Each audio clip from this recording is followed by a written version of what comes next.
Let me tell you something straight off the bat, I never saw it coming. Not in a million years. My life was good, as far as I knew. I had a wife who loved me, or so I thought, and parents who were supportive, even if they lived on the other side of town. We weren't rich or anything, but we got by. I worked hard at my job, came home to Melania every night, and tried to be the best husband I could. But then, well, let's just say that everything changed one Friday evening when I walked into our house after work.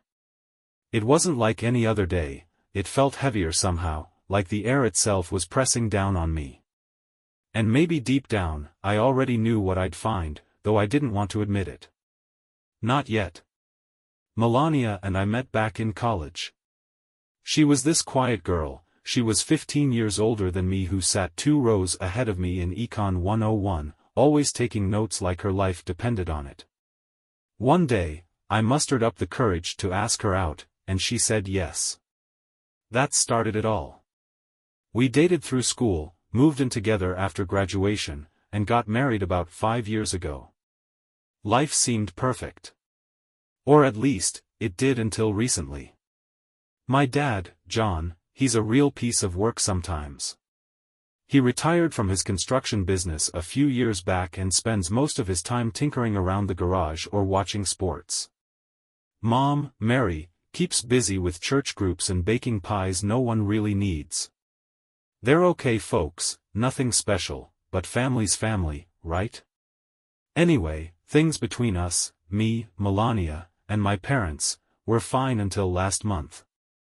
Then everything went sideways. It happened on a Friday night. I got off work late because some project ran over schedule, which isn't unusual. But when I pulled into the driveway, something felt off. The lights inside the house were dimmed low, almost romantic-like, and there was a car parked out front that didn't belong to either of us. At first, I figured it might have been one of Melania's friends stopping by unannounced. Maybe she needed help moving furniture or something. Still, I couldn't shake the uneasy feeling growing in my gut. When I opened the door, the smell hit me first, perfume mixed with sweat and something else I couldn't quite place.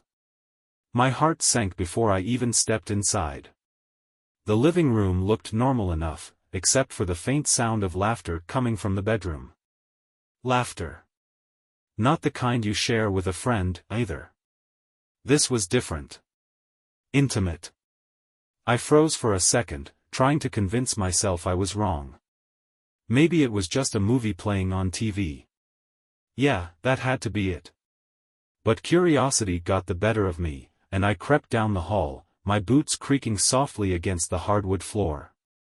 As I reached the doorway, I stopped dead in my tracks. There they were. My wife, Melania, lying there on our bed with my father, John. Naked. Together. For a moment, time stopped. All I could hear was the blood rushing in my ears, pounding louder than their voices. Their heads whipped toward me as soon as they realized I was standing there. Melania's face went pale, her mouth opening and closing like a fish gasping for air. Dad, though, he didn't look nearly as shocked as I expected. If anything, he looked guilty but not surprised, like he'd been waiting for me to walk in eventually. Tom, Melania stammered, pulling the sheet up to cover herself. This isn't what it looks like. What does it look like? I asked, my voice shaking despite how hard I tried to keep it steady. Because it sure as hell looks like you're sleeping with my dad.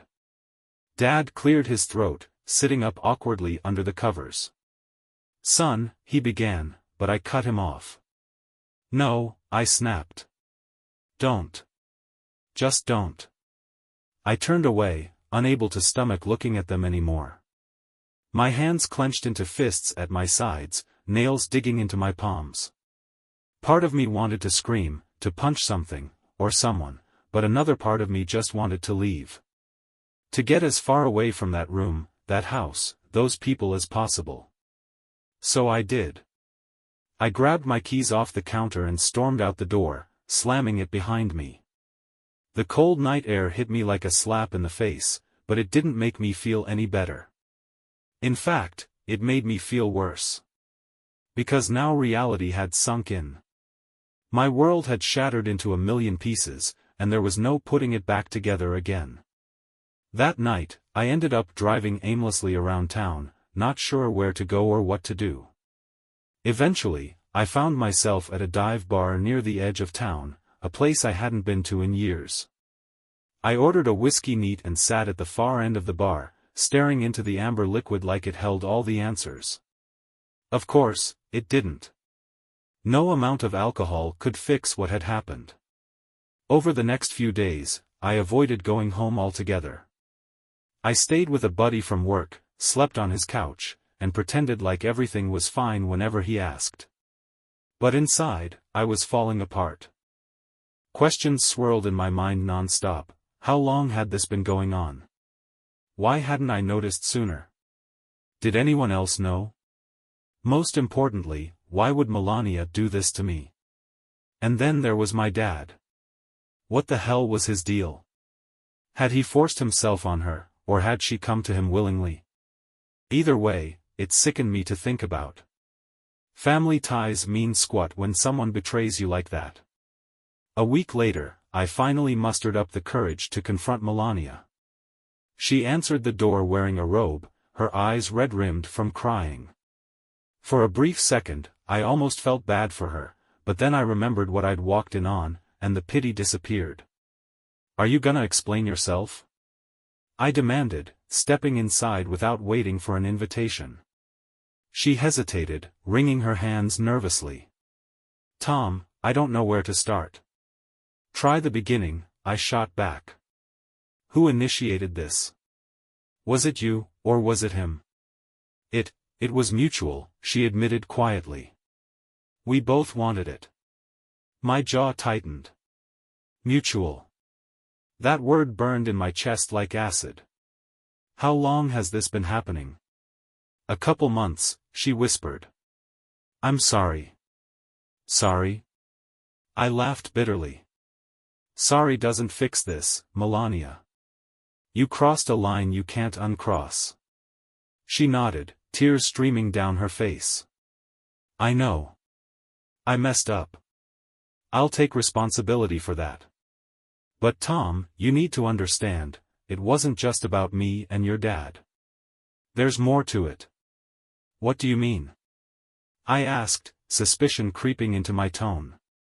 She hesitated again, glancing toward the hallway. "Your mom knows too." Those words hit me like a freight train. Mom? Knowing about this? Suddenly, the pieces started falling into place. Something bigger was going on here, something darker and more twisted than I ever imagined. And whatever it was only the beginning. What happens next? Well, that's where the story takes an unexpected turn. Over the following weeks, I uncovered secrets that shook me to my core, not just about Melania and my dad, but about my entire family. Secrets that changed everything I thought I knew about love, loyalty, and trust. But that's a tale for another day. For now, let me leave you with this: sometimes, the truth hurts worse than anything else. And sometimes, it sets you free. After Melania dropped the bomb about my mom knowing, I couldn't process it right away. My mind was racing. How could she possibly know? And if she did, why didn't she say anything? Was this some twisted game they were all playing at my expense? I stormed out of the house without another word, needing space to think. As I drove through the quiet streets of our small town, anger boiled inside me. But beneath the rage was something else, a gnawing sense of betrayal so deep that it felt like it might consume me whole. When I finally calmed down enough to call someone, it wasn't Melania or even Dad, it was my therapist.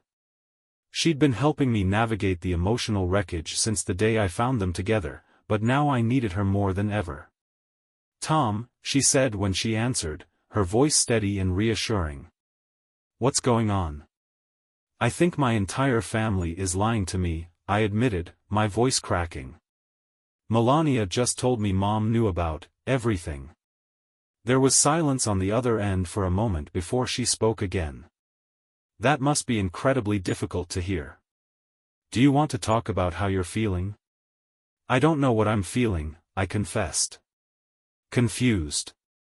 Betrayed. Angry. Disgusted. All of it.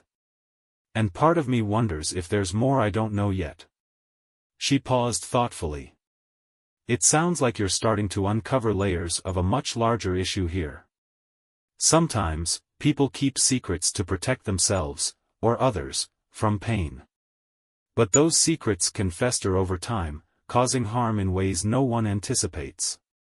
Her words stuck with me as I hung up the phone. Secrets. Layers. Protection. Harm. It all seemed so tangled up, like a knot I couldn't untangle no matter how hard I pulled. The next morning, I decided to face my mom head-on. I hadn't spoken to her since the incident, avoiding her calls and texts. But now, I needed answers, real ones, not excuses or half-truths. Mom answered the door wearing an apron covered in flour, her usual cheerful demeanor faltering slightly when she saw me standing there. "Tommy," she said softly, pulling me into a hug. "Honey, are you okay?" "No," I replied bluntly, stepping inside. "And I won't be until you tell me the truth." Her expression shifted instantly, her smile fading into a look of resignation. "About what, sweetheart?" "Don't play dumb, Mom," I snapped. "You knew. About Dad and Melania. You knew, and you didn't say anything." For a moment, she looked like she wanted to deny it, but then she sighed heavily, sitting down at the kitchen table. "Sit down, Tom. This isn't easy to talk about." I joined her, bracing myself for whatever came next. "Just tell me, okay? No sugarcoating." She nodded, her hands trembling as she clasped them together. "Your father and I haven't been happy for a long time," she began. "Not since before you were born. We stayed together for appearances, for the sake of the family, but our marriage hasn't been real in years." My stomach dropped. "So, this thing with Melania, it's not the first time he's cheated?" "It's not," she admitted quietly. "He's had affairs before. Not many, but enough. Each time, we tried to fix things, to make it work. But this time," she trailed off, tears welling in her eyes. "This time, it feels different. Because Melania isn't just anyone. She's your wife." I stared at her, stunned. "Why didn't you stop him? Why didn't you tell me?" "I tried," she whispered. "I confronted him months ago, demanded he end it. But he swore it was over, that he'd never see her again. By the time I realized he was lying, it was too late, you'd already found out." "And you still didn't say anything?" I asked, my voice rising. "You let me walk in on them, humiliated and broken, while you sat back and did nothing?" "I was trying to figure out how to handle it," she exclaimed, her own voice breaking. "Do you think I wanted this for you? For us? Your father's actions have destroyed everything we've built, and I don't know how to fix it." We sat in silence for several minutes, the weight of her confession pressing down on both of us. Finally, I stood up, shaking my head. "I need some air." As I walked out the door, I realized something disturbing. None of this made sense unless there was more to the story. If Dad had been cheating for years, why Melania? What made her different from the others? And why had Mom waited so long to intervene? Over the following days, I dug deeper, piecing together fragments of conversations and memories that hinted at a darker truth. I started noticing patterns, things I'd overlooked before because I didn't want to see them. Like how Melania always seemed overly eager to visit my parents whenever Dad was home. Or how Dad would light up whenever she entered the room, his attention focused solely on her instead of me or Mom. One evening, unable to shake the nagging suspicion in my gut, I called my best friend, Jake, who worked as a private investigator. He owed me a favor after I helped him land a big case last year, and I figured now was as good a time as any to cash it in. "Jake," I said when he picked up, "I need you to look into something for me." Discreetly. "What's up?" he asked, curiosity evident in his tone. "I think there's more to this whole situation with Melania and my dad than meets the eye. Can you dig into their pasts? See if there's anything unusual connecting them?" He hesitated briefly. "Sure, man. But are you sure you want to know? Some truths can be harder to live with than ignorance." "I'll take my chances," I replied firmly. 2 days later, Jake called me back with news that sent chills down my spine. "Tom," he said, his voice low and serious. "You're not gonna believe this, but Melania and your dad weren't exactly strangers before you married her." "What do you mean?" I asked, gripping the phone tightly. "They went to high school together. Same class. And according to some old records I dug up, they dated briefly before breaking things off. Apparently, Melania moved away shortly after, but they stayed in touch over the years." My heart sank. "Are you serious?" "As serious as a heart attack," he confirmed. Looks like history repeated itself. Armed with this new information, I confronted Melania once more. This time, I didn't hold back. "So," I said coldly, pacing in front of her. "You and my dad go way back, huh? High school sweethearts turned secret lovers. Real romantic." She flinched, guilt flashing across her face. "Tom, please." "No, you listen to me," I interrupted. "How long have you been planning this? Did you marry me knowing you'd eventually come crawling back to him? Or was it all just a coincidence?" "It wasn't planned," she insisted, her voice rising. "Things just happened." "Bullshit!" I shouted, slamming my fist against the wall. "You knew exactly what you were doing. You used me, Melania. You played me for a fool." Her eyes filled with tears, but I refused to feel sorry for her anymore. "Maybe we did use you," she admitted finally, her voice barely above a whisper. "But only because we thought it was necessary." "Necessary for what?" I demanded. "For revenge," she said, meeting my gaze. "Against your mother." My breath caught in my throat. "Revenge? What are you talking about?" She took a deep breath, steeling herself for the truth. "Your mom ruined my family when we were kids. She spread rumors about my dad being unfaithful, even though it wasn't true. The scandal cost him his job and nearly destroyed our business. We lost everything because of her." I staggered backward, reeling from the revelation. "You're saying this was payback? That you and my dad schemed to destroy my family the same way hers destroyed yours?" "Yes," she said simply. "And it worked. Look at you now, Tommy. Broken. Alone. Just like we were." In that moment, I realized two things. First, that the people I trusted most had betrayed me in ways I could never fully recover from. And second, that I needed to cut ties completely, not just with Melania and Dad, but with everyone involved in this toxic web of lies. Months later, I packed up my belongings and left town, starting fresh in a place where no one knew my name or my story. It wasn't easy, but it was necessary. Somewhere along the way, I learned that healing doesn't always mean forgiveness. It means letting go and finding peace within yourself. And maybe, just maybe, that's enough. After Melania's confession, I spent days replaying her words in my head, each one cutting deeper than the last. Revenge. That was the word that haunted me most. The thought that everything, our marriage, our life together, had been nothing more than a calculated move to exact vengeance on my mother left me hollow inside. It wasn't just betrayal anymore, it was manipulation on a level I couldn't comprehend.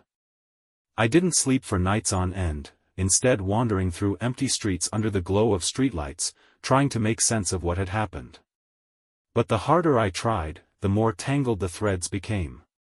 Every memory I shared with Melania now felt tainted, her laughter, her touch, even her promises of love, all part of a grander scheme I'd been too blind to see.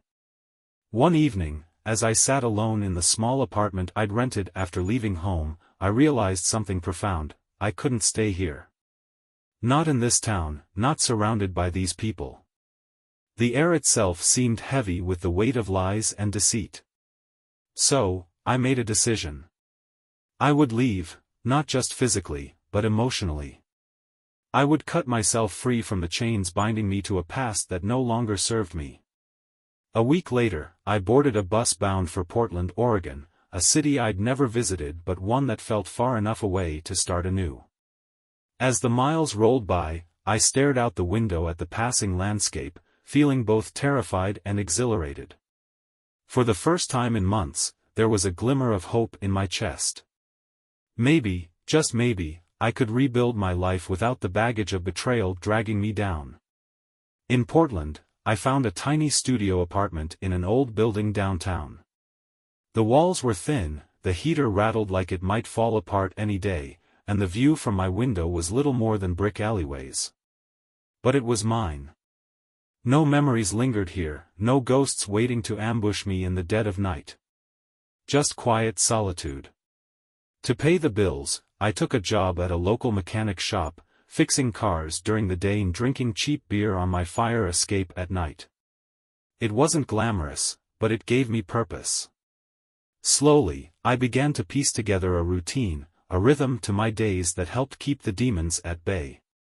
But despite my efforts to move forward, the questions lingered. Who was I, really? Without Melania, without my parents, without the life I thought I knew, who remained? About 6 months into my new life, I received a call that shattered whatever fragile peace I'd managed to build. It was Jake, my friend and private investigator.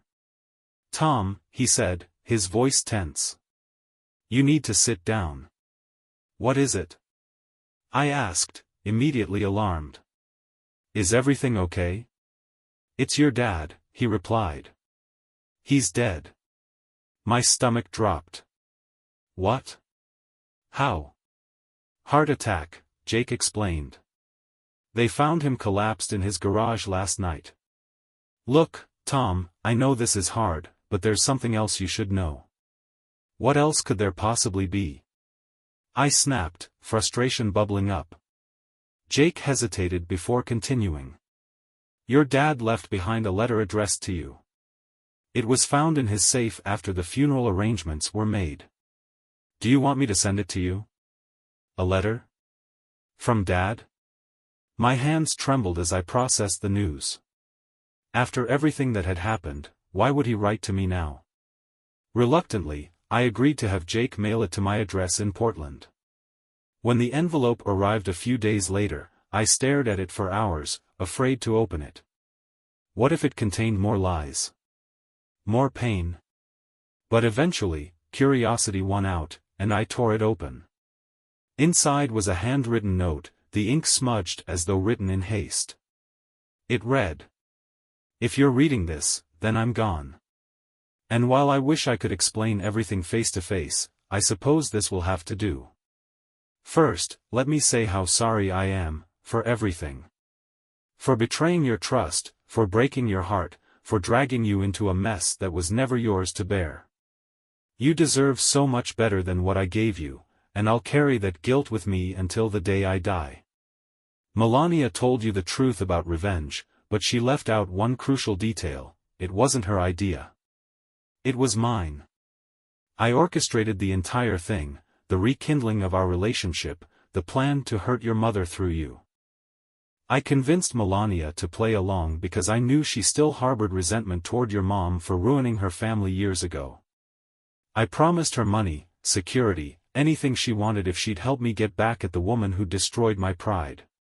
But somewhere along the way, things spiraled out of control. I fell in love with her again, Tommy. Truly, deeply. And I convinced myself that maybe, just maybe, we deserved happiness, even if it came at the expense of others. I used you as a pawn in my game, and for that, I can never forgive myself. Please don't hate your mother for this. She's innocent in all of this. If anything, she's the victim here, caught between two men who failed her in different ways. Take care of her, Tommy. Be the son she deserves. As for you, I hope you find peace someday. You're stronger than you think, and braver than you realize. Don't let us ruin your future. Build something beautiful, something real. Live the life we couldn't. Goodbye, son. Love always. Dad. I sat frozen, the letter trembling in my hands. All those years, I'd believed my father was simply a man driven by lust or selfishness. But now, I saw him differently, a flawed, broken person consumed by anger and regret. His confession didn't excuse his actions, but it did add another layer to the puzzle. And then there was Melania. She hadn't acted alone, she'd been coerced into participating in Dad's twisted plot. Did that absolve her? Or did it make her complicity worse? These questions swirled in my mind, refusing to settle. For days, I wrestled with the implications of what I'd read. Eventually, I decided to reach out to Mom. If anyone could shed light on the situation, it was her. We met at a cafe near her house, the same place where we used to grab coffee when I was younger. She looked older, wearier, her once bright eyes dulled by grief. When she saw me, she stood up quickly, tears streaming down her face. "Oh, Tommy," she whispered, pulling me into a tight embrace. "I've missed you so much." "I missed you too," I admitted, holding her tightly. "But I need answers, Mom. About Dad. About everything." She nodded, gesturing for us to sit. Over the next hour, she poured out her side of the story, how she'd suspected something was wrong long before the affair began, how she'd confronted Dad multiple times only to be dismissed, and how she'd ultimately chosen silence over confrontation because she feared losing him entirely. "But why didn't you tell me?" I asked, my voice cracking. "Why let me walk into that nightmare without warning?" "I didn't know how," she confessed, her voice breaking. "How do you tell your own son that his wife and father are having an affair? That they're plotting against you?" I froze, Tommy. I froze, and I'm so sorry. Her apology didn't erase the pain, but it softened the edges. For the first time since finding them together, I felt a flicker of understanding, not forgiveness, but acceptance. In the months that followed, I worked tirelessly to rebuild my life. I started seeing a therapist regularly, diving deeper into the trauma and emerging stronger with each session. I reached out to old friends, rebuilding connections I'd neglected during my darkest days. And slowly, painfully, I began to heal. One crisp autumn morning, as I sipped coffee on my fire escape, watching the sun rise over the city skyline, I realized something important: I was free. Free from the expectations of others, free from the weight of their mistakes, free to create a life that truly reflected who I was. And maybe, just maybe, that was enough.